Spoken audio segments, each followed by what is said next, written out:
ഏവർക്കും നമസ്കാരം. തേനും മയമ്പും നമ്മുടെ പൈതൃകം എന്ന ഈ ചാനലിലേക്ക് ഏവർക്കും സ്വാഗതം. 2024 മാർച്ച് 14 വ്യാഴാഴ്ച സൂര്യൻ കുംഭരാശിയിൽ നിന്നും മീനരാശിയിലേക്ക് പ്രവേശിക്കുകയാണ്. നവഗ്രഹങ്ങളിലെ രാജാവ് എന്നറിയപ്പെടുന്ന സൂര്യൻ പിതാവ്, വീര്യം, ശൗര്യം, ആത്മവിശ്വാസം, വിജയം, പ്രതാപം, അധികാരം, തൊഴിൽ എന്നിവയെ എല്ലാം കുറിക്കുന്നു. മാർച്ച് 14 മുതൽ ഏപ്രിൽ മാസം 13 വരെയും സൂര്യൻ വ്യാഴത്തിന്റെ സ്വക്ഷേത്രമായ മീനത്തിൽ സഞ്ചരിക്കുമ്പോൾ മേടക്കൂർ മുതൽ മീനക്കൂർ വരെയുള്ള 12 രാശികളെയും അതിലെ 27 നക്ഷത്രങ്ങളെയും എങ്ങനെ സ്വാധീനിക്കുന്നു, ആ സ്വാധീനത്താൽ നൽകുന്ന ഗുണഫലങ്ങൾ, ദോഷഫലങ്ങൾ എന്തെല്ലാം എന്നിവയാണ് ഇന്ന് നാം ഇവിടെ ചർച്ച ചെയ്യുന്നത്. ആദ്യമായി ഈ മീനമാസത്തിലെ ഗ്രഹനില നമുക്കൊന്ന് പരിശോധിക്കാം. സൂര്യൻ മീനരാശിയിലും വ്യാഴം മേടരാശിയിലും ശനി സ്വക്ഷേത്രമായ കുംഭത്തിലും രാഹുകേതുക്കൾ യഥാക്രമം കുംഭത്തിലും കന്നിയിലും സഞ്ചരിക്കുന്നു.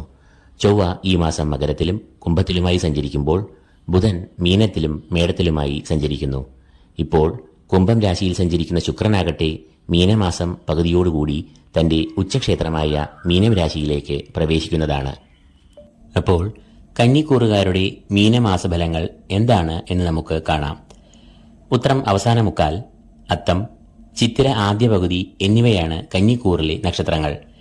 ഈ രാശിജാതരുടെ 7ാം ഭാവത്തിലേക്കാണ് സൂര്യൻ പ്രവേശിക്കുന്നത്. കളത്രഭാവം എന്നാണ് 7ാം ഭാവത്തെ വിശേഷിപ്പിക്കുന്നത്. ദാമ്പത്യബന്ധം, പ്രണയബന്ധം, വിവാഹം എന്നിവയെ എല്ലാം സൂചിപ്പിക്കുന്ന ഈ ഭാവത്തിൽ സൂര്യൻ സഞ്ചരിക്കുന്നത് പ്രതികൂലമായ ഫലങ്ങളെ നൽകുന്നതാണ്. ദമ്പതികൾ തമ്മിൽ അഭിപ്രായ ഭിന്നത, വാക്തർക്കങ്ങൾ എന്നിവ ഉണ്ടാകാം. കൂടാതെ 7ാം ഭാവത്തിൽ സൂര്യനുമായി രാഹുവും യോഗം ചെയ്ത് നിൽക്കുന്നതിനാൽ ദോഷാധിക്യം കൂടുന്ന സമയമാണ് ഇത്.